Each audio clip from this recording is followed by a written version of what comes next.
Welcome back to another video, and in this video we're going to be covering the story of Benjamin Banneker and the solar eclipse. Benjamin Banneker was born in 1731 in Ellicott Mills, Maryland. Benjamin's parents were former slaves, and his grandmother taught him as a child and raised him mostly. In 1753, when Benjamin was 21, he designed a clock completely out of wood. When the Revolutionary War started in 1775, Benjamin was deemed too old to fight. He was in his 40s at the time. He was a tobacco farmer who created an irrigation system for his crops. Benjamin became fascinated with astronomy at this time, and he was known as the first African-American astronomer.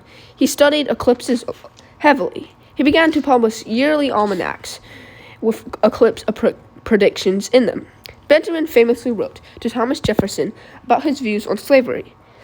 In the 1790s, Benjamin helped make the plans for D.C., the capital of America.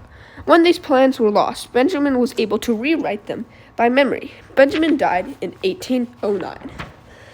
On the day of his death, his house burnt down with all his inventions inside, lost to time. Now to explain solar and lunar eclipses. We have to talk about the moon's orbit to know more about this.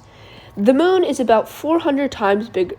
The sun is about 400 times bigger than the moon is. That is why the moon and the sun look about the same size in the sky. The moon's orbit of Earth is in the shape of an eclipse or oval. When the moon is closer to Earth, it is called perigee.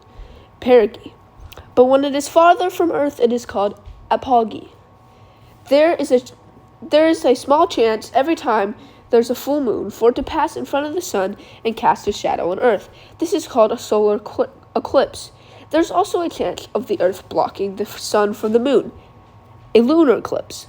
The reason for this takes a bit of imagination. Imagine a 2D plane that the Earth and sun sits on. This 2D plane is called an ecliptic. The moon does not orbit on this plane. The moon's orbit is actually tilted about 5 degrees. The lunar nodes are the 2 points in space that the moon crosses, the ecliptic. When the sun, Earth,